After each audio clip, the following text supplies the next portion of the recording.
God alikuwa in his bag akimake octopus. Unaweza imagine aliambia octopus sasa inawapatia mikono 4. Alafu sasa the male octopus akasema sasa imagine you slope ina go crazy. No. But God alikuwa in his bag akimake so many things. Hand job. What was God thinking akicreate madem? Mbona God alicreate duba? Na mbona madem wengine walinyimwa?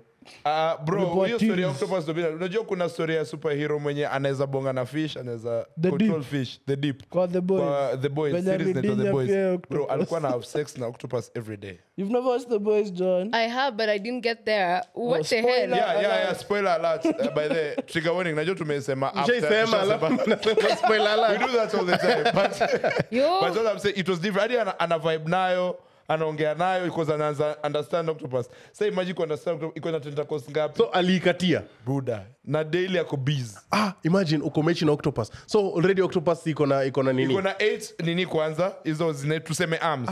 Alafu tentacles ni 1 2 3 4 5 hata sijui ni ngapi. Mungu bariki wengine. Sasa imagine uko mechi alafu hizi mikono zingine bado zinakushika hivi. Iko na options. This is not Hey, you guys.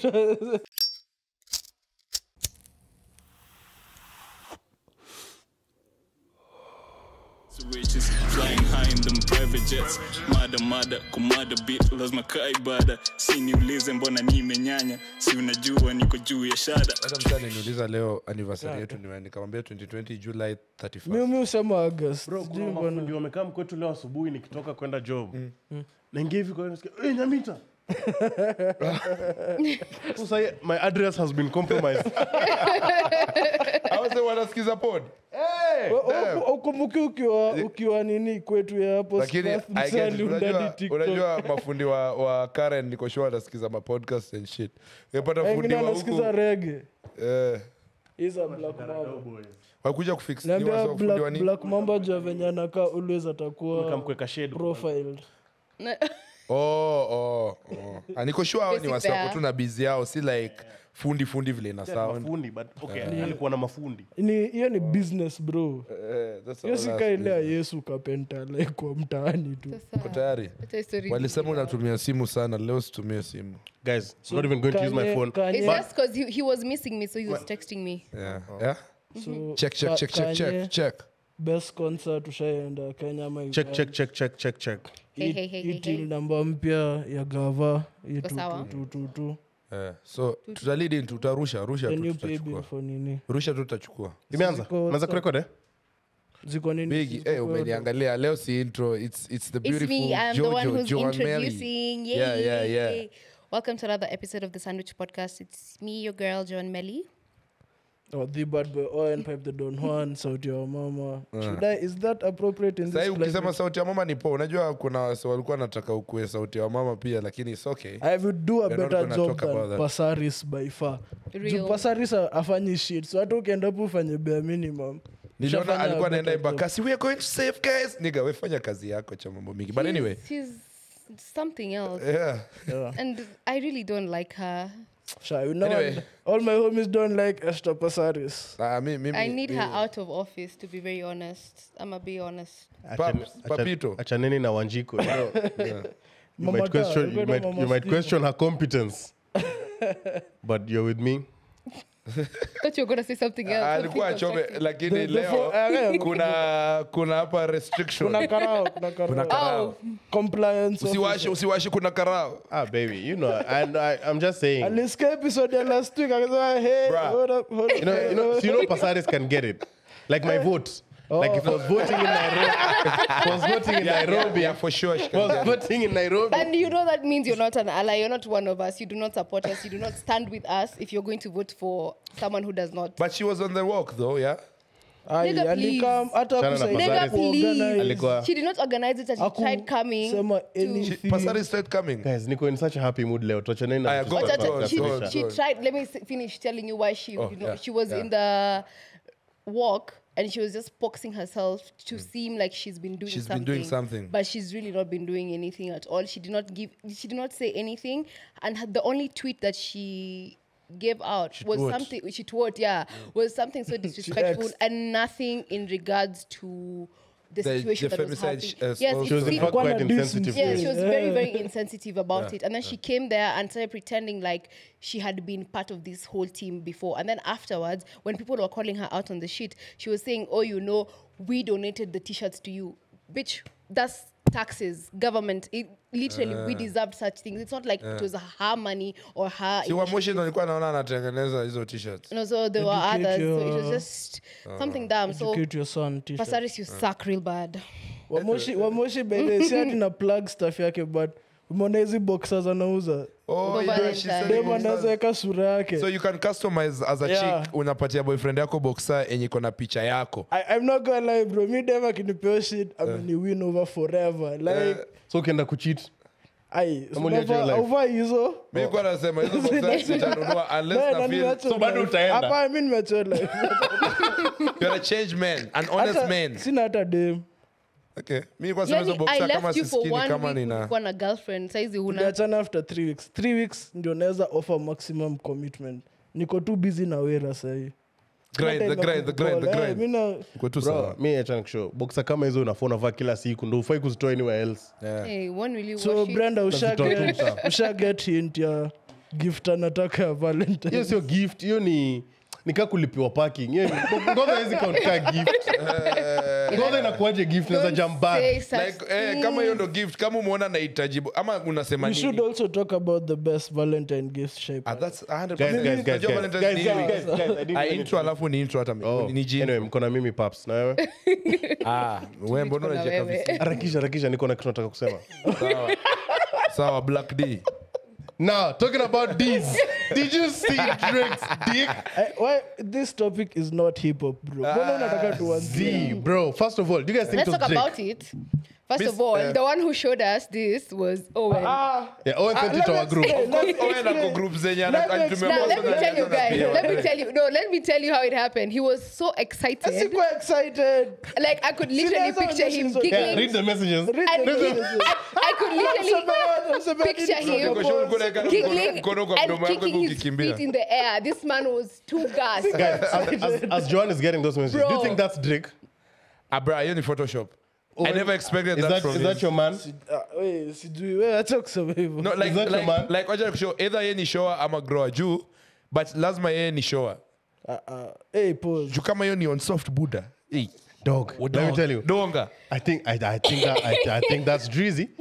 And one thing about Drizzy, Juna feel West. brother, alikuwa more sauce. Ashane ole boys aitwa Glizzy Drake. That's a glizok. But do you know how lame you have to be that women still know that you're parking like that, but no one wants to be associated with you?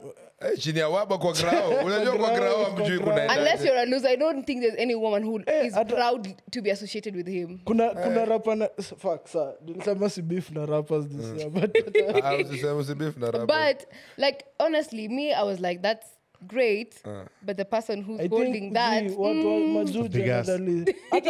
hata ya nani kuna ya msanii ilitokea huku Kenya. Unajua hiyo story vile ilianza like this.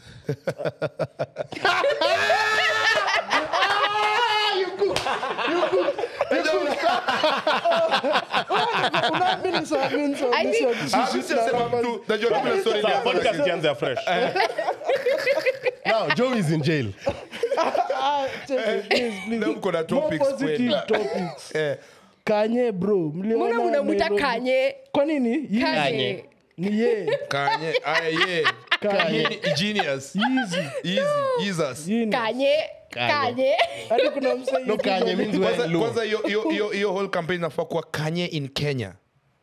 Operation hiyo campaign yote. Wow, you're so creative. Where else could you possibly be going? Living man. Sasa naona hizi chapa za blue band. Who is they work? Unadupua lisa Kanye in Kenya. What the hell? Kanye in Kenya. You don't get it like his mom is called Donda. Akikam Kenya hiyo shit ya Donda ni conductor, si ndio? A small Donda ataitwa nini? Inaona kaji uko. Dondito. Kidonda. Hiyo ni kali. Leo nina drop ni kama buda Kenya mkijua Kenya First of all, do you guys think calm down? Wait. Mshayona any Kidonda is nasty work. Mshayona any Kanye concert ever? Like mshayona the level of production. Mshayona yeye anafanyanga ting piano Alikuwa Rwanda juzi. Awe ni Kendrick. Oh, Kendrick. Oh shit. Sorry guys. Buda wewe unakoje podcast? Go on.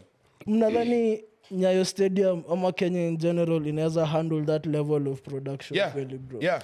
For example, big shout out to Homeboys Entertainment. Homeboys Entertainment wakishika kitu wanabuy mambo kibuy new equipment. Yeah, they can do that. Plug yourself. Yeah, get your bread. Get your bread up. It's the people I work for. But big shout out to Homeboys. Just keep your back in the bag.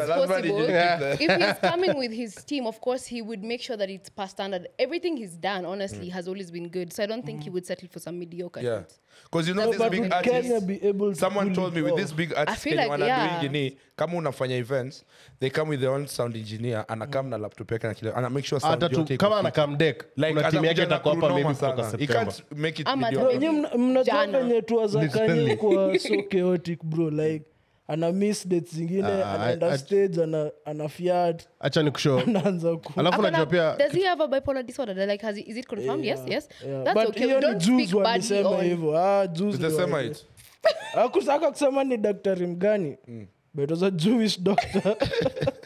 you see I think but if he has, I mean, it makes sense if such things happen. Yeah. This thing, ikitu ya Kanye iko na so much hype. Sasa Twitter watu wameanza kuingia Kanye. Si ni Kanye. Just say Kanye. Kanye. Why you Kanye? That's an African. Kanye Obiro. Kanye inamaanisha wapi? Kanye. Kotbiro. Wapi West. West. Kanye West. Kind of normal. It go down kind of shit, bro. I'm really struggling anyway. Kevin Hart numbers. Ini upset. I know that iko upset even though inafaa kunyiwia. Crazy, but I feel like his concert coming to Kenya would be so good in so many ways. First of all, people will fly in. Like the way Kenyans moved to Rwanda when Kendrick was there. Like guys were going all the way from South Africa and whatnot. There's no more fucking South Africans in this country. We love them. Come through. Our piano. You're tired of our piano? I hate Nigerians. I hate... Okay, his views are his own. They're not of the Sandwich podcast. I don't like Nigerians really, and I don't... Good stuff. That's on like you. South Africans in general also. Everyone note that he said I. Not the podcast. Yes. The podcast loves everyone. We're international. But... That's on you anyway. If Kanye comes, that would be really amazing. But I'm thinking if he's listed Lagos, is it Lagos and Cairo? Or the other tour yake? Possible tour. What do you think? Would they really come to Kenya or would they go to Lagos or Cairo? I don't think it's an option of choosing. They can do all. Yani ataenda huku, date, aende huku, aende huku. Like the whole tour. He'll take like, I don't know how many months to do the tour. To a US back to back. Like, I know, but I was just thinking about it. I was just like, maybe because I feel like the thing of choosing one country in Africa. I don't think he'll do one night. But you know what shocked me? I was shocked not to not see South Africa on the list. That gagged me. Acha kwende. But hata Lagos, like mbona ende kufanya show Nigeria, Stima ita lost katikati. Have you seen how Afro Nation is in Nigeria?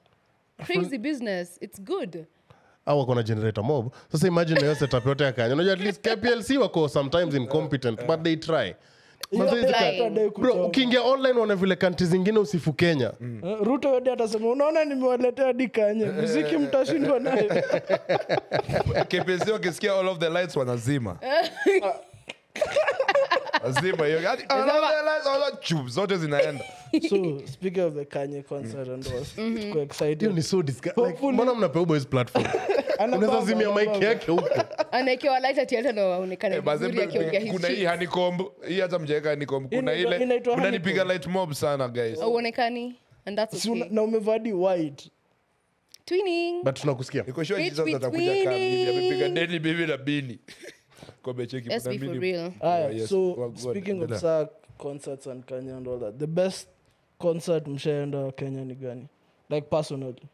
Hata niseme labda mwende yenye ni nje ya Kenya. Blankets. Oh my goodness, Blankets ya Nyashinski. Yes. Ile yenye tulienda Blankets ya Nyash, ilikuwa na Nyash. Na Savara pia. Savara pia. Na pia Bensoul. Yeah. But what other concert mini shaiji jazz to ya? Bro, Major Lazer 2019. Abash. Major Lazer 2019 was Abash. Baki live ya Timaya. Abash kubaf. Ukiwa na nywele masala. Na Huda Munro. Buda wewe kwa nini unakuja na events kama Carlton buda? But I also know the worst concert I've ever been to my whole life, and let me tell you, Hype XP, your days are numbered. Hype. Ni ile Techno 2017. Techno kwanza Otwani aliibiwa simu akiingia event. Tuko Otwani anaona dem anazima anaenda kumsaidia kwa like buda unajua dem. Namsaidia niko like sawa. Twende kuangalia simu. Wakamuibia Dog. Even concert ilikuwa so boring. Yani let me explain how boring it was. Kuna time you can't take nose. Leo niko na bad roll. I'm sorry. Endelea tu. Bro, nyuma yako nitakataka. Mambo mentality ni atakazi ingi we shoot tu. Anyway, what was I saying? Tell us. Techno was so bad. Me and my friends kuna point tulikaa chini kwa nyasi. Kwanza kupiga story tukivuta sigara. Ew. Bro, si tulikuwa hadi wase imagine Joan mekanika kwa funkiwa sana tafuna hadi nyasi. As in ilikuwa so boring. Alafu sijui nani walitupatia Hennessy ingine hapo imbo mbaya. When was this event at? Ilikuwa Congress Course. Nakumbuka I think tulienda kwa gari.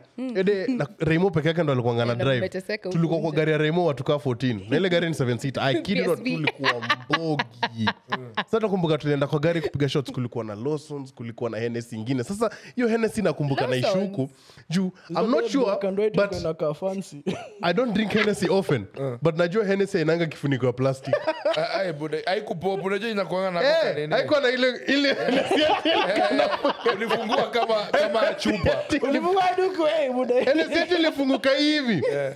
Nikajua hapa naye wala ile pombe tunakunywa tunaanza kusema mbona mmezima stima mmekuwa blind. Let me try this one. Alafu mkasema anyway wacha tukunywe tu. Haya. Sawa. Hiyo ni party sio? Go on. We need to stop encouraging this nonsense. Mama mentality, bro. That was the worst one. Bacha, ilikuwa very bad. After event tulikuja kulala kwenu. Hiyo ndio time tulikam kula dose kwenu after Techno. Pause. Kitambo kwetu ilikuwa hub of activity. Wasadi waliwaivunza bedi yangu kwa house. But I know the culprits. I was there for that party. November 2nd, 2018. Mimi msalikuwa mezima by 6 p.m. I was like, did we just get here? Unasikia boys amekuwa kikunywa hapa sijui nilifika kwa kina Owens juu 11 unajua let me guys Owens birthday in 2018 was so funny. So November 2nd 2018 nakumbuka hiyo day nimeamka so unajua my whole life like mabash zenyewe ninangoja tukiwateta bash ni zile za mchana. So nasema leo tunachoma hadi nyama. Mimi najua ni day plan. Nimerauka leo nimeambia hadi watu mta usinikaunt lunch. Leo mimi hapa sikai. Ni bafu kana nimetoka 11 am nilikuwa Langata kwa Kinoe. Hata sasa hata parents wake bado alikuwa. Juu nakumbuka walitoka hiyo day. Mimi niliwapata kwa nyumba. Nilifika mapema. Nilifika Ngware. So nimefika Kejani ndio I think kulikuwa na Matei hapo na kulikuwa na Whitehall Fire. Kulikuwa na Gilbis. Kulikuwa na tulikunywa zote. What? Yes. Kulikuwa na some vodka na bado kulikuwa na Jaeger. Na bado wasee walikuwa na kam na maboti. And let me tell you guys, hakuna kitu tulikuwa tunakunywa that was worth more than 1000 Kenya shillings. Yeah. Namsa leta 1000 udaescortiwa mpaka ndani ya jumba. So, hii time yote mimi niko gassed, sijadishi, sijafanya anything.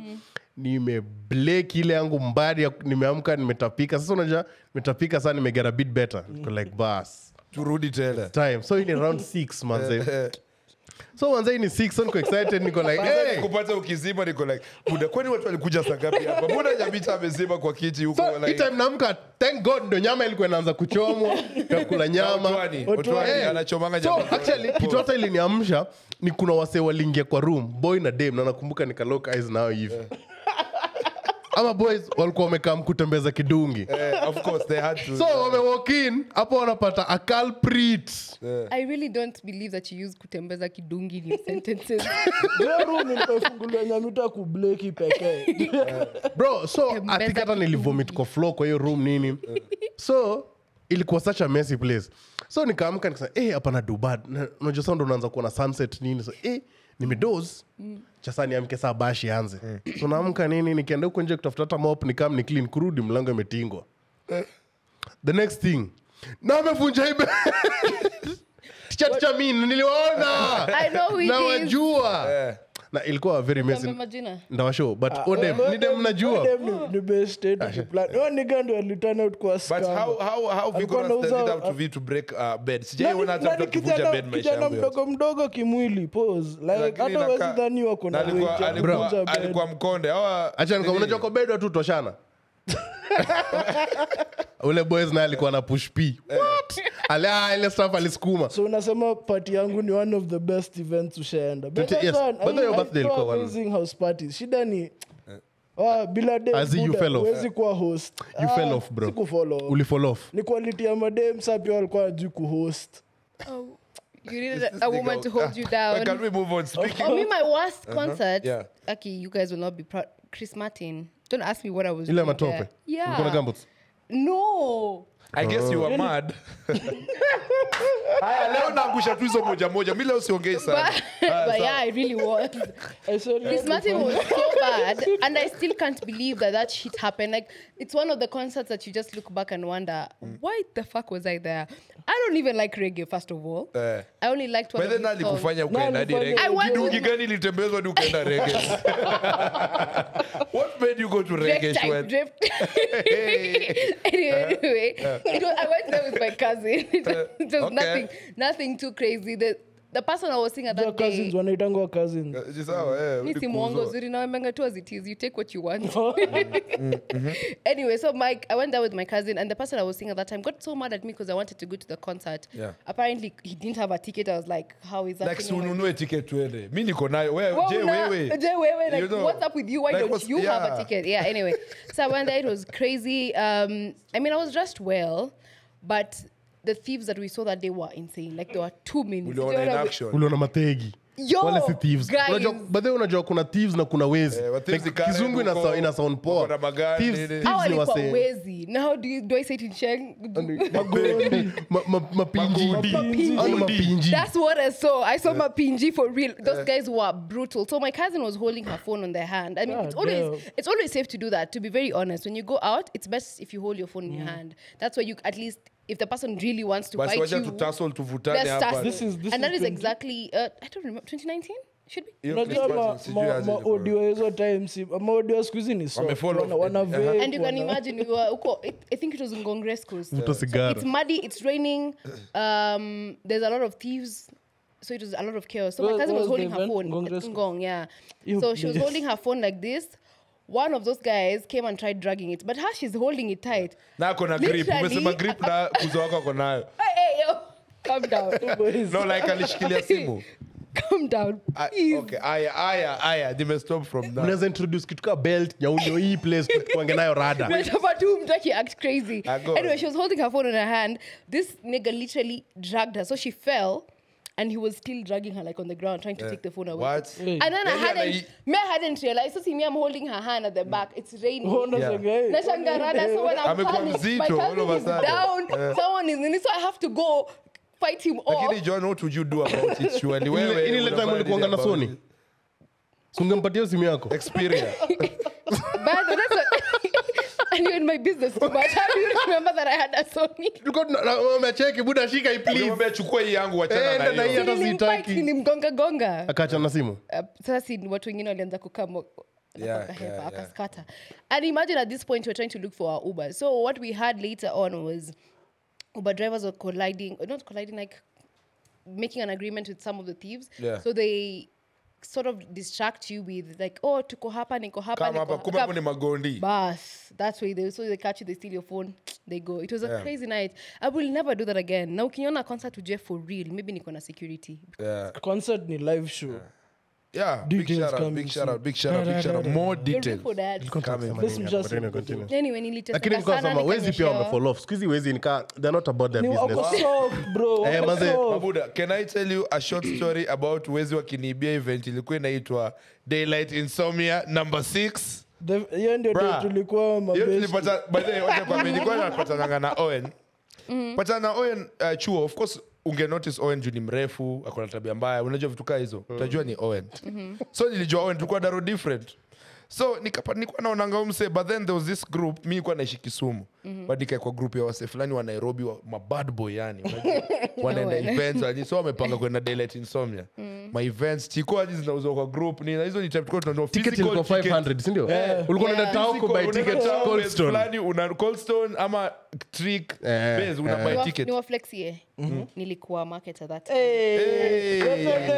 Enyewe ulikuwa na cook alikuwa celeb kutoka John Simeli alikuwa na cook na kwa alikuwa John Simeli hakuwa hata anajua kuspell jina yake alikuwa anaandikanga JOAND and I keep saying Nyamute is too much in my business. John, unajua dadas umekuwa famous for like a decade say. By the way umetesa generations ka 3. Nyinyi wazee shit but anyway endelea ulikuwa na market daylight imagine wewe ni mzee so hiyo daylight ulikuwa na market uli market mimi nikasema wa John Simeli atakuwa huko oh my god tukaenda tukabaya naambiana I'm gonna be there. Yeah, we'll be attending. Unajua ni mapicha na unadi picha ya Joan.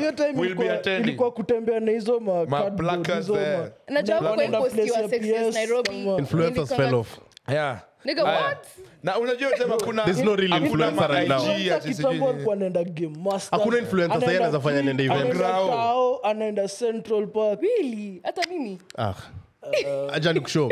Hiyo time daylight ilikuwa inajaa na ni literally purely on kuambia na on WhatsApp in word of mouth hakukuwa na story hakukuwa na Twitter like ilikuwa word of mouth sasa nilijua kama event ni saa tu una find time during the week unaenda tao ku buy ticket ndio ukaange na huwezi poteza hiyo tiko anyway mimi sikuenda hizo event babangu alikataa si mimi nilibuy one of nilimarketadi hakuna matata nilikuwa ticket moja physical so uni boy anaishi Kisumu nimekuja Nairobi nikaambia masangu mazee acha nione mzee wangu juu mzee wangu sasa alikuwa na wakuku mzee wangu mazee napata naishi Kisoja hapo mazee boys hajapika ka 2 weeks niko like how do you eat kumbe ni msee ukula nje na kam pause so mimi nimekaa hapa kaniambia pika nini lakini kuna mpango ya kwenda daylight insomnia ilikuwa Ngong Rescos winning post sasa ile bado ilikuwa na mchanga hiyo base unaona hiyo base ya mbele karibu na stage ilikuwa na mchanga juu horses ilikuwa wanafanya mashow ilikuwa club ban so tumeenda hadi kuna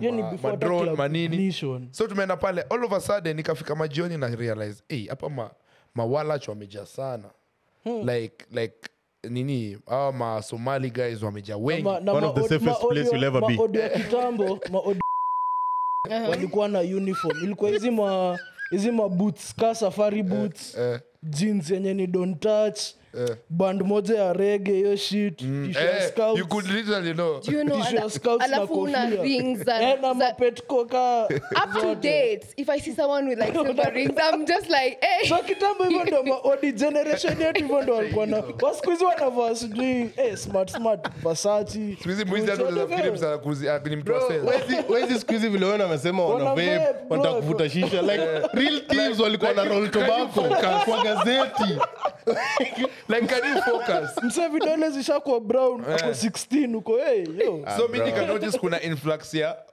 mawalach wamejaa unaona kama safari boots mimi Somali niggas ni wengi sasa hiyo Owen kwanza alikuwa ametesa kwanza dem mwenye ameiva hiyo group yote ni dem wa Owen so mimi nikati Owen nikapatana na Owen niko like ule msana kuongea ule mse mrefu nini nikamgotea tukakuwa maboys tukapiga shots nini it was among my first times kukunywa pombe so now ujue hizo shots zilikuwa zina hit deadly buda ikafika point ya kutoka tukasema acha tuishie kabla mambo ikuwe mbaya tumeenda wase a whole group of like Somali niggas like walikuwa wanakuja nyuma tukasema maybe wanaishia tu wakaishia wakakana sisi sasa tuko katikati ya Somali niggas wakastop nikasema and I up nikaangalia hivi nikasema boy wangu alikuwa shajichocha buda wase wakikam kutuibia mimi niko on mimi that was the first nigga they landed on bro see what's your kids your time before they were on him when Mandela mmekam kwetu unasema Mandela mwingine yule wa Kisumu ati by the kuna vita mazee simkuja mtu saidia ni sisi kwa like fucking of course wende bro unaona kaile Game of Thrones ile wase 20 versus wase ka 5 so tulikuwa 4 kama unaona kina Kibzo kwa 4 tukiongeza sisi tumekuwa 6 versus wase 50 kama akisha buda unajua hata tujajuane hivyo so hata chekiana these niggas literally left us walipita na gari wakaenda ilibidi tumefight maze na hiyo time nilikuwa na Idios ka huku kutumia Idios you're too young for that shit Idios boys achana kutoka Kisumu na warudisha back then man. So ilikuwa itwa Ideas. Bro ya color blue nyuma. Acha ni wale Wasomali wamevaa tracksuits wamezinua hadi hapa. Wale wakicheza ball. You know exactly what I'm saying. Akishika bola hizi pass. Bro, acha nikushow. Hata maodi walifollow. What is happening to this country? Man, squeeze man wako too basic hakuna maodi. Unajua odi anakuibia na kwambia tuma kwa tu.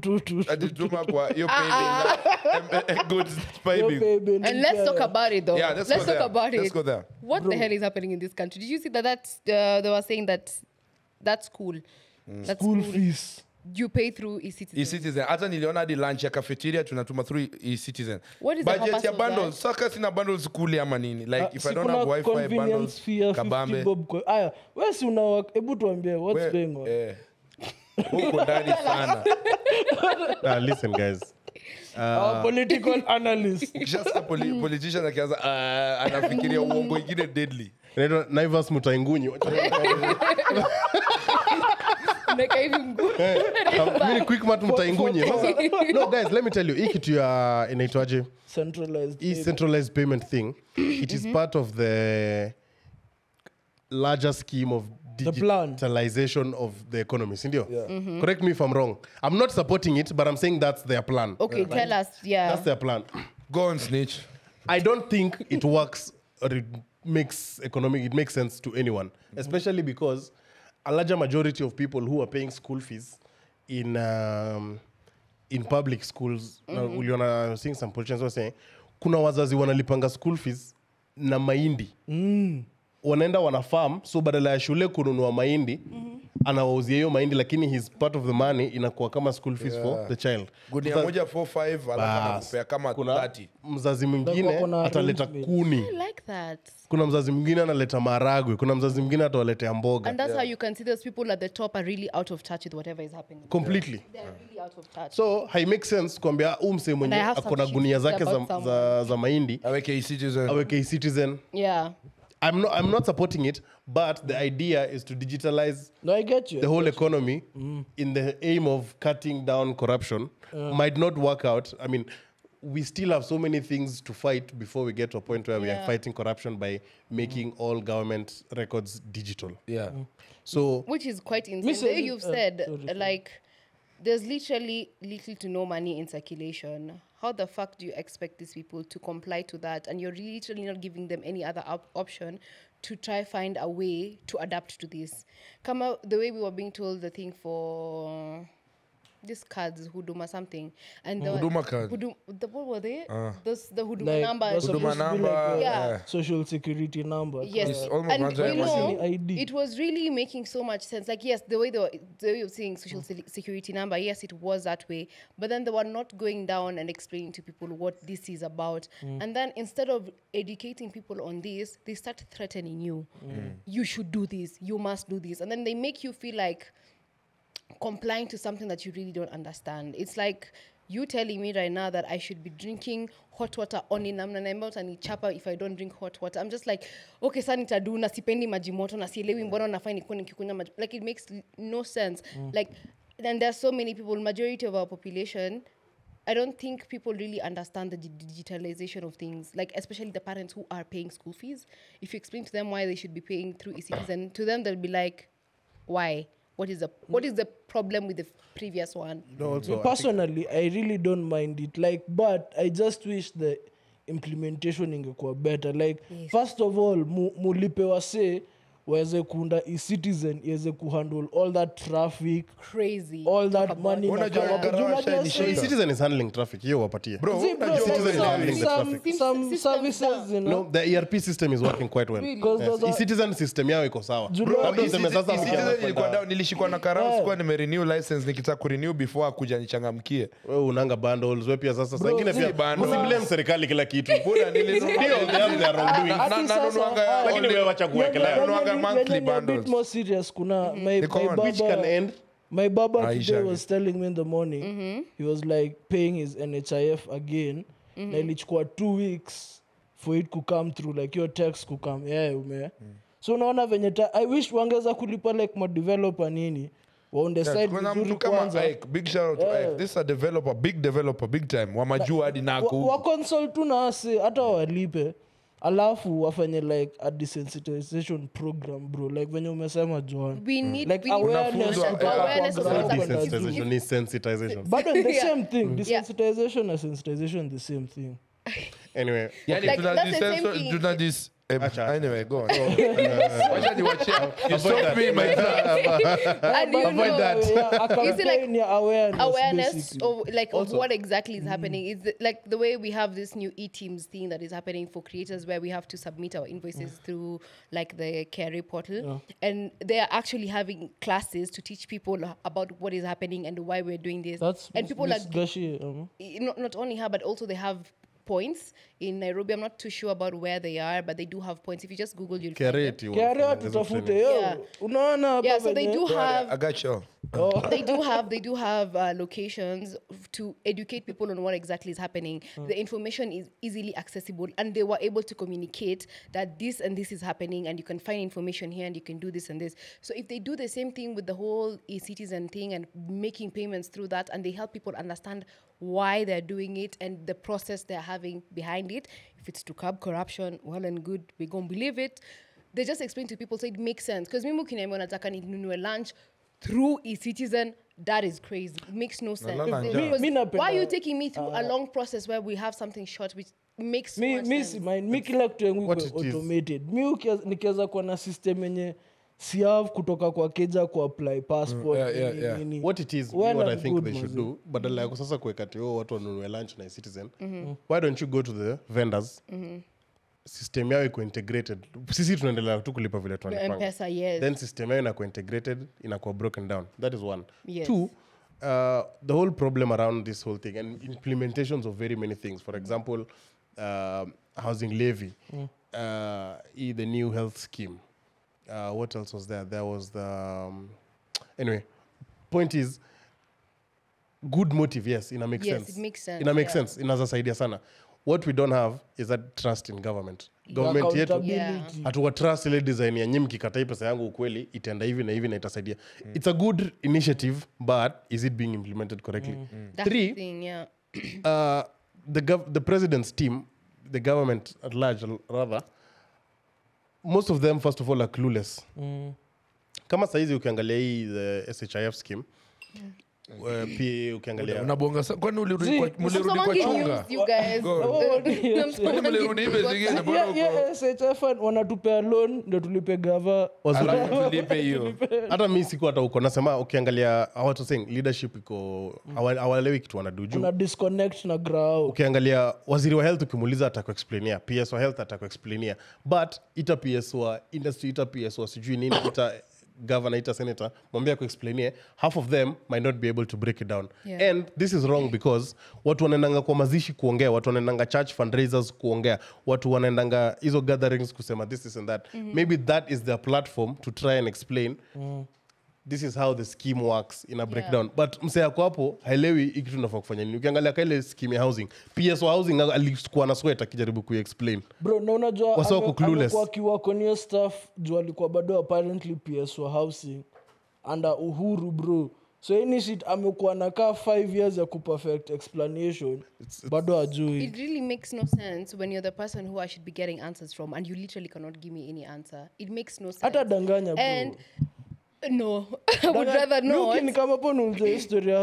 it also shows like the level of incompetency that has been allowed to just flow through our government. Because what the hell do you mean you have this amazing plan which is supposed to help me and you cannot explain to me exactly why it's supposed to do that?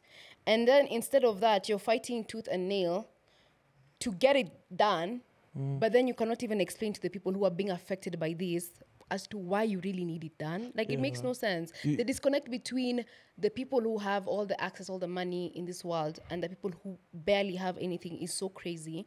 That's why we have crazy people going to the TV stations and telling us to stop being lazy. So crazy. That is so crazy. How dare you open your mouth and tell people who work day in, day out, you don't... Can I be devil's advocate? Sana. Yeah. Anyway, you are already. Can you be consistent? Yes, you can. No, I actually want to be devil's advocate. Do it. I get the Maybe whole... you could make me see happy OV. Yeah. I want to now say it from my understanding of what she was trying to say. Might not have been the best delivery. Yes. But, guys, ndio Shalina alisema, she has a lot of CVs on her desk, but she can't create 3,000 jobs. Even if she does, do you know in Kenya, we have 10 million unemployed people. 3,000, like she said, is a drop in the ocean, right? That is one. Two, she said she's giving a listening ear to someone who has tried to start something, rather than someone who is coming and saying, nipe job itatoka wapi. I agree with her until that point, right? Nukweli kila mtu akuja kwako anataka job. You also can't help anyone. Like, there's only so much you can do. Yeah. Let me please let me up to that point, and that's okay. Let him learn. So until up, like, I'm getting what she's saying. Like, enyewe ukweli waseo kamwengi huwezi patia kila mse job, ati umekuja sawa pangeni line kila mtu wewe hapa. That is okay. Aya. Now to the point where she said we need to tell youth, don't sit and be lazy. Sindio? That's what she said. Don't sit and be lazy. This is what I'm thinking. And I'm not really against that part because... And you're open to correction. And please. I mean, ni opinion yake. Allowed kuwa na His opinion understanding. yake. In my understanding of the whole situation. Hajasema youth ni lazy. Amesema wewe kama Kibs. Changamka, usitumie Kibs ka example. Tumie kama mwananchi si Kibs. I'm a very hardworking man. Wewe kama Joan. Wewe kama Joan. Wacha nitumie. Tupeni Joan. Guys, we're trying to have a serious conversation. Okay, go. Mimi kama Joan. Wewe kama Joan. Usikae tu mtana ubanga guys. Hajasema mnakaa mkibanga guys. Unajua pia inaserve kama maybe an advice to someone who is sitting and waiting for. So hajasema wale wenye wana try wako lazy because everyone is trying and she's quite aware of that. So it's the point of saying, Joanne, if you have an idea, don't say I have an idea and you sit down. Maybe you don't have the money, maybe you don't have this and that. That is true, but that doesn't mean, oh my God, Sasa, I don't have the money. Don't be lazy. Try. It doesn't have to work out. And it's really, you know what? I agree with you fully. That is now what I got it. Like, si ati alisema, nyo asema mko lazy and mandai niwape job. Hakusema from that, like, dismissive point. Ni a point of, yes, of course, she's from privilege. You also can't blame her for being in privilege. And that's the discourse now. Because you cannot come from privilege. You can never understand the struggle that I'm going through. Yeah. And you coming to tell me that stop being, like, just insinuating that there could be some sort of laziness within this group of people who are broke. They have nothing to their names. Yeah. You are telling them, okay, stop being lazy. What do you need to start a business? You need money.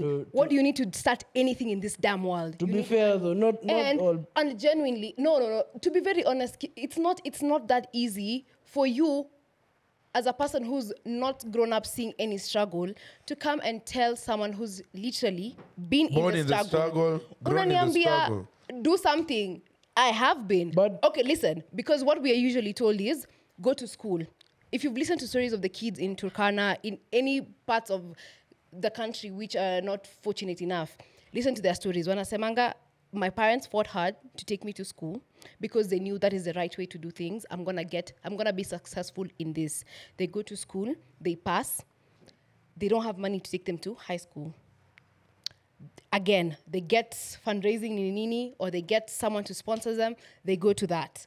Again, another problem. There's no money to go to uni. Let's say they really did well and they got, what's the name of the funding that people usually get? Huh? Help. Yes, they go to help. They do great in uni. They start tamaking for a job. You get that job and now you're paying the help. And now we go back in the struggle. And then it's just a loop and loop and loop. And then someone who's literally never gone through any struggle, gone to the best schools in this world, has the privilege of being the president's daughter. To be fair, though, Charlene, I know she's privileged, but not all privileged people are assholes, Joan. Like, kuna wenye and that's okay, and that's okay. Me, I'm talking about in this specific situation. But she was in Daystar, though. And so that's a prestigious school. That is a prestigious school. I mean, my thing is just the way it's not fair for someone who's not gone through that struggle to sit down and tell you need to do. No, but not everyone has to go through that struggle to understand and I'm telling you, I'm not talking about that. It's not, Atile, I want you to understand the struggle of getting better and whatnot. I'm just saying it's not fair for a person who has not gone through any struggle, who has had privilege all their life, to start shunning and pointing down, looking down at people. No, John, I think you're getting it wrong. No, because... quote and quote, looking down on people. Let me just explain what I'm saying. It's like me in high school, and because we had people who were sponsored by different organizations and whatnot, and we went to the same education system. We had a great education in high school and whatnot. We left the place, and you now go to your real situation back at home. And then me, because I'm fortunate enough to have parents who can literally pay for, let's say I've failed, I didn't do so well, they can pay for my private education, they can pay for this, and this, and they push me to do some certain things. If I need money to start a business, probably they're going to give it to me. If I need to do something, they're going to be able to assist me in that level. But then there's this other person who's not in the best financial position ever, and they have been trying, they've done well, they've gotten to some certain level of education, and then mimi nikuja niseme comfortably in a place, and I know I'm in a position of privilege. I say, I get it because, okay, for sure, I understand, I acknowledge there's a struggle out there, and I know for sure that you guys are trying to look for work. But then it's not fair for me to come and start saying, don't be lazy. Because who said they're being lazy? Who's saying that? No, okay. I mean, maybe she's wrong to generalize it, but she creates employment opportunities. Guys, and we are not disputing and that. I get what you're saying, Joanne. I get what you're saying, Owen. I don't think she generalized. She just said, don't sit and be lazy. She never said anyone is lazy. Number two, I think she's also being misquoted and misunderstood because of her position. One, by virtue of being the president, anyone else could have said that. I'll tell you that for free. Anyone else could have said that. It wouldn't have gotten such bad reception.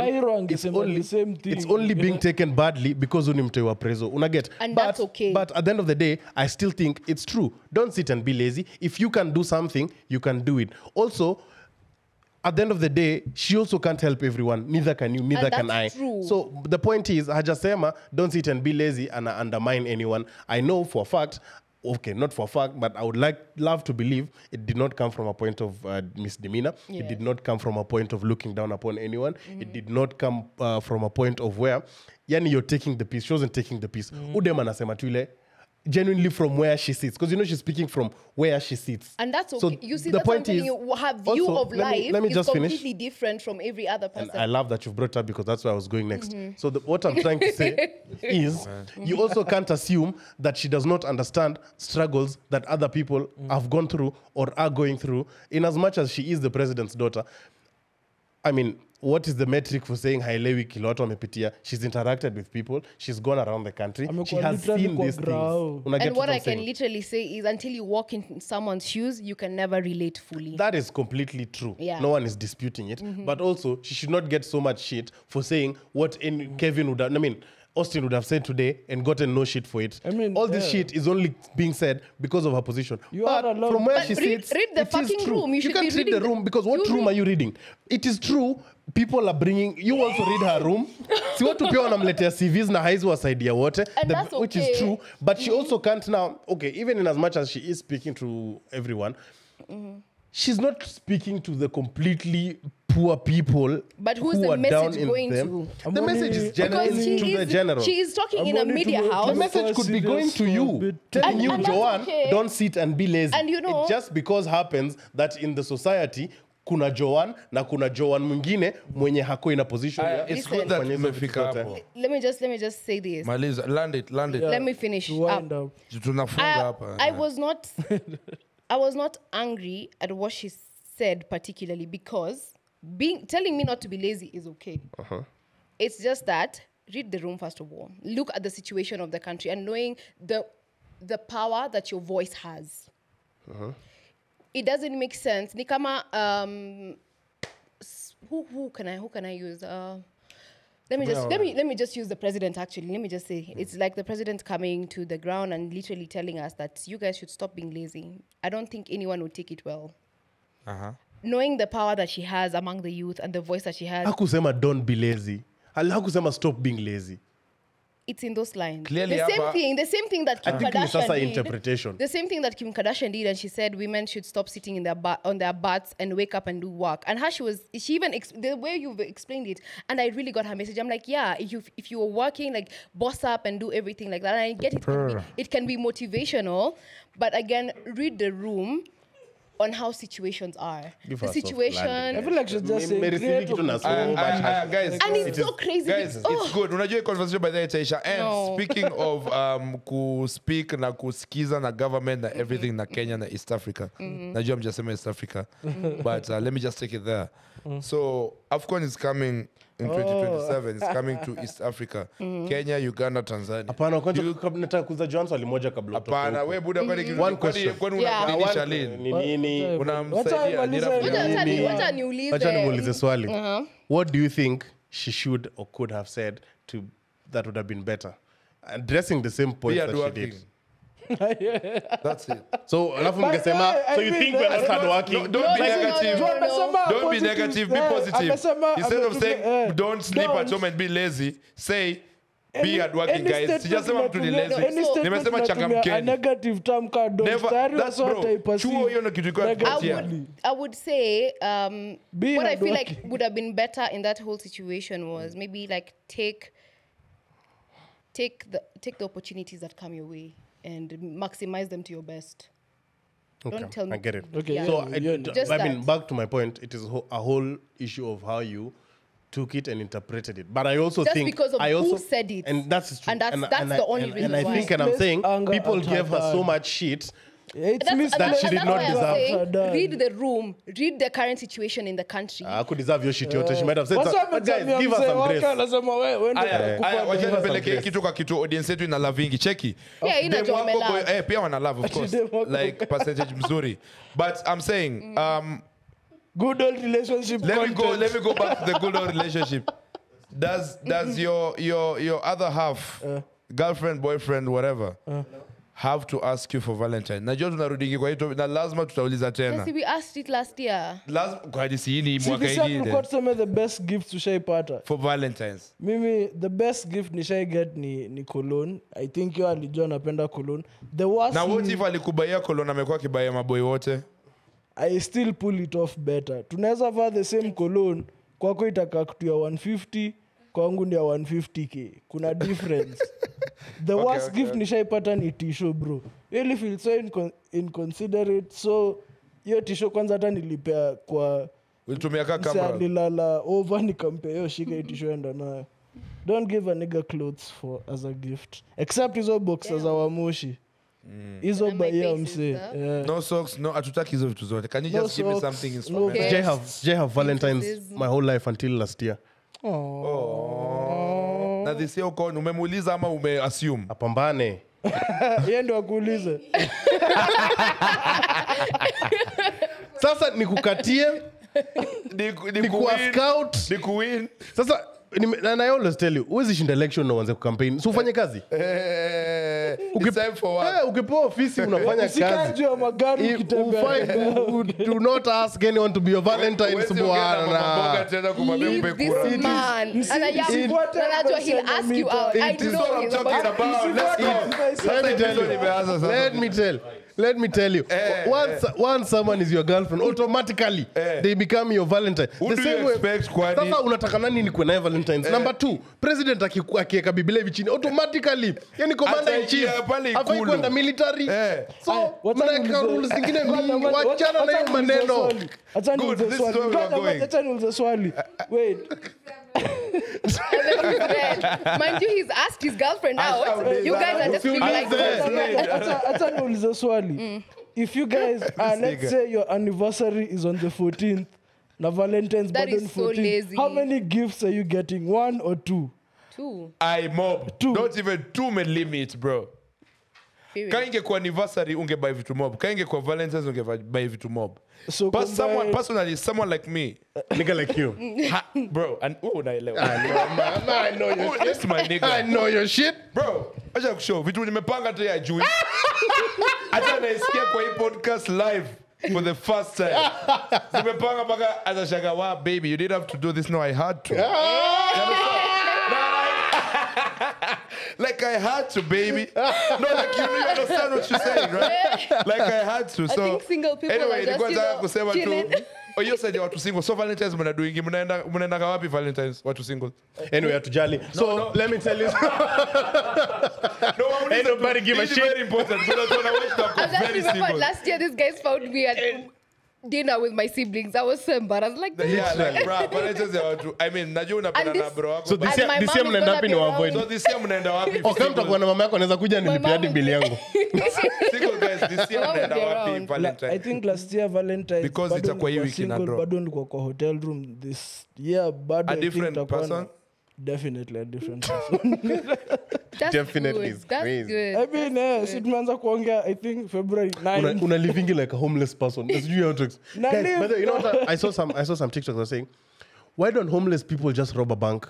Listen. There's two good outcomes. Juzi niliona ukisema listen na iko good context. Niko Octopus kinyonya kidole ya mtu. Nikasema ukiona sema listen nikaendelea go on. Guys, demi yangu ana like seafood na they took find an octopus. No. Nimpikie. Okay. But guys, God alikuwa in his bag. Kuna vitu zingine God alikuwa in his bag. But acha kidole yako inanyonya hivi. Acha tukamapo na kaipatia 8 hands ama legs like anyway. Options anyway.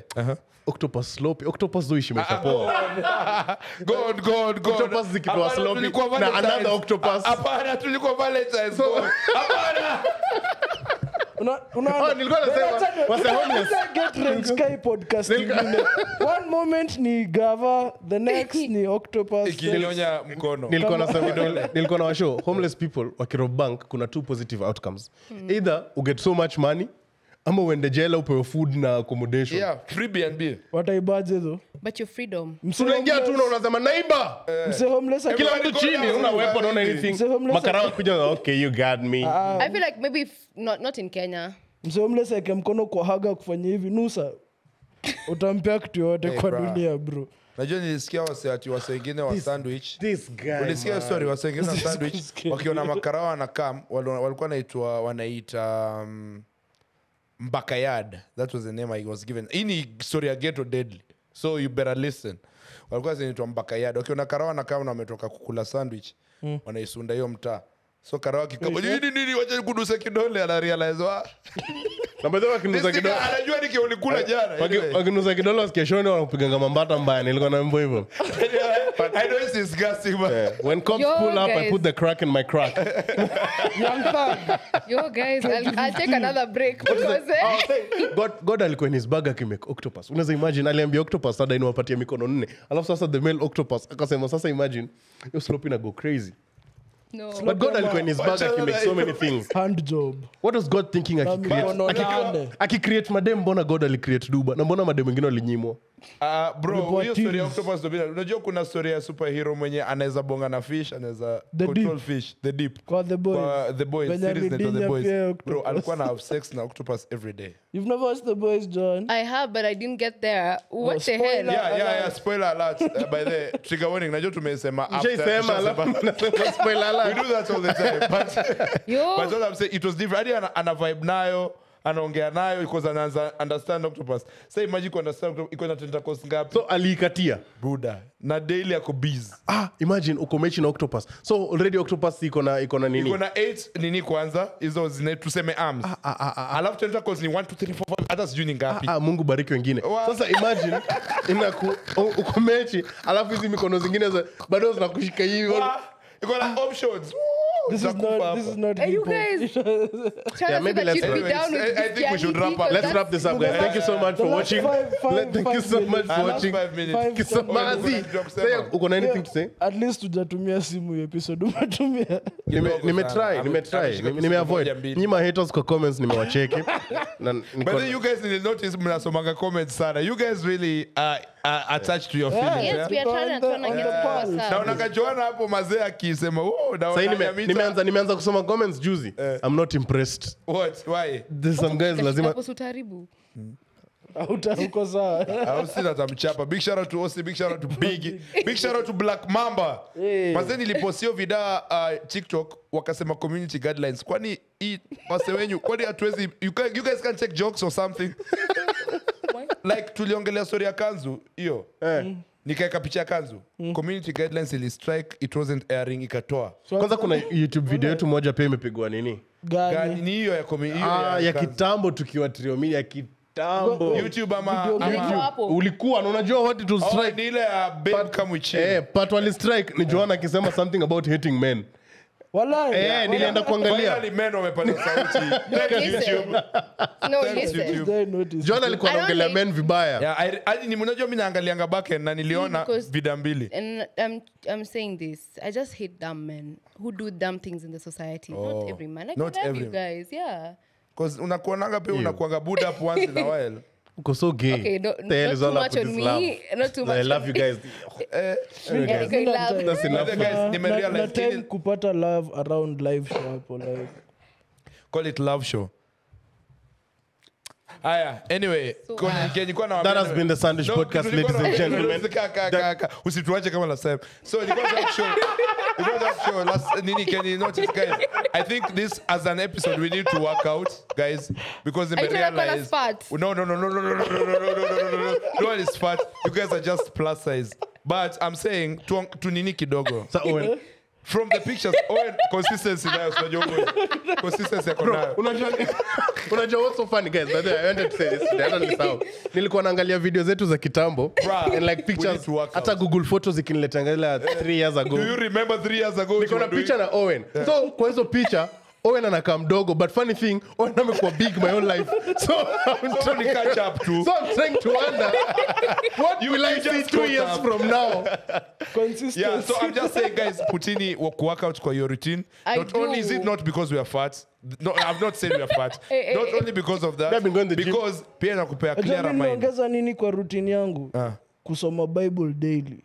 Wow. When ulikuwa serious you need to be safe though. That's so good. Big up man, big shout out man. Also long overdue. I work out, I read. Why are you trying to shake me? Not everyone. Like I was putting the boys. You know it's because they better got the boys. Kwenda on your truth, stand on business. Like you guys mumeongeza weight sana. By the way, put gym in your nini. I laugh the loudest. There's something bro, ukiona amekunulia ile match ya work out Valentines. Usishtuke. You need it. It's so funny. Anakunulia dumbbells on Valentines utashangaa ni nini. See how it is. Anyway, sawa unaweza fuga sasa. Just want to tell you that. And everything. But then guys, unajua kuna maana nataka so that he can be free. Naambianga watu kwa hiyo movement yako ina gain traction. Sasa nakubaliana na wewe story ya Dera. Kumbe msaka point out Dera ni kanzu. Mimi niliamua nivae kikoi. But guys, what was I saying? Kuna vitu mbili naambianga watu kwa ofisi yetu. There's 2 things you can't hide. Do na ugonjwa. Na hatuna ugonjwa. At the end of the day, life is amazing. It is what it should be. Being here for days, but I feel like nitafunga na hiyo ngoma bigi. Walai ukiniwacha kwa. Wewe niweke kamera kwanza. Tutapatiwa nini? Tutapatiwa strike aje bana. The funniest thing ilikuwa wase immediately after episode last week kutokea wase kusema mabuda amku beep shit. Oh no. Unajua walisema tuko big vitu kwa episode ya audio. It's a marketing strategy just to tell you. So, kama unataka kujua kitu, just go and listen to audio utapata all the things we beep. Kuna kitu mbaya buda. Kuna kitu mbaya before nikuje. Kuna reason wakisikianga jina Kibs. Thank you so much guys in Kenya unaweza nisimezi mic zao watu wote. Thank you so much guys. This has been the Sandwich Podcast.